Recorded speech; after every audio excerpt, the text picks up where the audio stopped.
బీసీలకు జరుగుతున్న అన్యాయాన్ని అరికట్టాలని వచ్చే నెల ఏప్రిల్ 19వ తేదీన హైదరాబాద్ నాంపల్లి ఎగ్జిబిషన్ గ్రౌండ్ నిర్వహించే బీసీ జనజాగరణ జాతర సభను విజయవంతం చేయాలని మన ఆలోచన సాధన సమితి వ్యవస్థాపకులు కట్టగం నరసింహరావు పిలుపునిచ్చారు. యాదాద్రి భువనగిరి జిల్లా నారాయణపురం మండల కేంద్రంలో మన ఆలోచన సాధన సమితి సమావేశం ఉప్పల వెంకటేష్, సిక్కిలమెట్ల ప్రభాకర్ ఆధ్వర్యంలో ఏర్పాటు చేసిన సమావేశంలో ఆయన మాట్లాడుతూ బీసీల చైతన్యమే లక్ష్యంగా మన హక్కుల సాధన ధ్యేయంగా సంస్కృతి సామాజిక ఉద్యమానికి మార్గంగా ప్రతి బీసీ నాయకులు పనిచేయాలన్నారు. ఈ కార్యక్రమంలో గోదా మల్లికార్జున్, నరేందర్, సాయి కిషోర్ తదితరులు పాల్గొన్నారు. నేను మన ఆలోచన సాధన సమితి వ్యవస్థాపక అధ్యక్షుని కటకం నరసింహరావు. మన ఆలోచన సాధన సమితి తెలంగాణలోని బీసీ కులాలన్నిటిని కూడా, బీసీ కులవృత్తులన్నిటిని కూడా చైతన్యం చేయడానికి ఒక సంస్థగా గత సంవత్సరాల కాలంగా ప్రయత్నం చేస్తూ ఉన్నాం. అనేక కార్యక్రమాలు చేస్తూ, కార్యక్రమాలలో కార్యనిర్వాహకులను, ఆర్గనైజర్స్ తయారు చేస్తూ, శిక్షణ తరగతులతో పాటు చాలా కార్యక్రమాలు చేస్తూ గత జనవరిలో యాదగిరిగుట్టలో శిక్షణా శిబిరాలు ఏర్పాటు చేసినాం. ఇప్పుడు పెద్ద ఎత్తున తెలంగాణలోని అన్ని రంగాల్లో ఉన్నటువంటి బీసీలందరినీ కూడా, రాజకీయ పార్టీలు కావచ్చు, సామాజిక ఉద్యమకారులు కావచ్చు, బీసీ ఉద్యమకారులు కావచ్చు, కుల వర్గాలు కావచ్చు, కుల వృత్తుల సంఘాలు కావచ్చు, కుల సంఘాల నాయకులు కావచ్చు, లేదా బీసీ సంఘాలు అన్ని అందరినీ పేరు పేరున వాళ్ళందరినీ కూడా పిలిచి పెద్ద ఎత్తున బీసీ జన జాగరణ జాతర అనేటువంటిది ఏప్రిల్ 19న జరపాలని తలపెట్టినాం. ఎగ్జిబిషన్ గ్రౌండ్ నాగోల్లో, నాంపల్లిలో ఉన్నటువంటి ఎగ్జిబిషన్ గ్రౌండ్లో ఈ యొక్క జనజాగరణ జాతర అనేటువంటిది ఏర్పాటు చేసినాం. దానికోసం పిలవడానికి, అందరినీ ఆహ్వానించడానికి ఇక్కడ నారాయణపురం వచ్చినాం, నారాయణపురం మండలంకి వచ్చినాం. కాబట్టి యావత్తు బీసీ ప్రజలందరూ కూడా, ముఖ్యంగా నాయకులందరూ కూడా, ఉద్యమకారులందరూ కూడా, కుల వృత్తులు నడిపేటువంటి వాళ్ళందరూ కూడా నా తరఫు నుంచి అందరినీ కూడా ఆహ్వానిస్తున్నాం.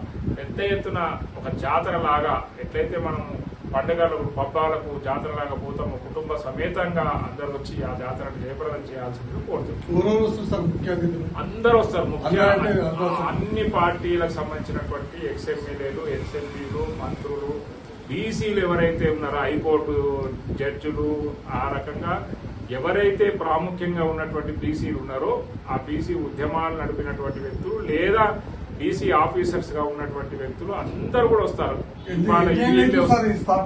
సంవత్సరం మీరు ఉద్యమాలు చేసి స్థాపించారు? మా 2025 జూన్ 15 నాడు 108 గ్రామాల్లో జెండా కార్యక్రమం ఎగిరేసినాం. ఇక్కడ సుమారుగా 15 గ్రామాల్లో, ఈ మండలంలో 15 గ్రామాలు ఎగిరేసినాం. అట్లనే ఆగస్టు 3, 2025 నాడు 350 గ్రామాల్లో జెండాలు ఎగిరేసినాం. ఈ జెండా కార్యక్రమం ఉద్దేశం ఏంటంటే, కనీసము బీసీ అనేటువంటి ఆ గ్రామంలో ఉన్నటువంటి ఒక కుల వృత్తులందరినీ, కుల సంఘాలందరినీ, కులంలో ఉన్నటువంటి ఒక 4, 5, 6, 7, 9, 10 కులాలు ఉన్నటువంటి ఆ గ్రామంలో ఒకటిగా చేర్చి వాళ్ళ దగ్గర నిలబడి ఆ జెండా కార్యక్రమం తీసుకొని వాళ్ళని సంఘటితం చేసేటువంటి, చైతన్యం చేసేటువంటి ఆలోచనతో ఆ కార్యక్రమాలు చేసినాం. ఇప్పుడు ఆంధ్రప్రదేశ్ ఉందా, తెలంగాణ వరకు? కేవలం తెలంగాణ. అది కూడా మేము ఇప్పుడు ప్రస్తుతము 2025-26 సంవత్సరానికి గాను 37 నియోజకవర్గాలనే పనిచేస్తున్నాం. అన్ని కమిటీలు వేసినా సార్? కమిటీలు ప్రారంభమైన జిల్లా వ్యాప్తంగా ఇంతవరకు ఇంకే మనం జిల్లా కమిటీ 1 ఇయర్ అవుతుంది ఇంతవరకు. జిల్లా అంటే 1 ఇయర్ అంటే సంస్థను ప్రచారం చేసుకోవడానికి, తిరగడానికి 1 ఇయర్ పడుతుంది. ఇప్పుడు ఒక జిల్లా అధ్యక్షుడు చేసిరనుకో, ప్రతి జిల్లాలో మా సంస్థలో జిల్లా అధ్యక్షుడు ఉండడు, అసెంబ్లీ సంబంధించిన కమిటీ ఉంటుంది.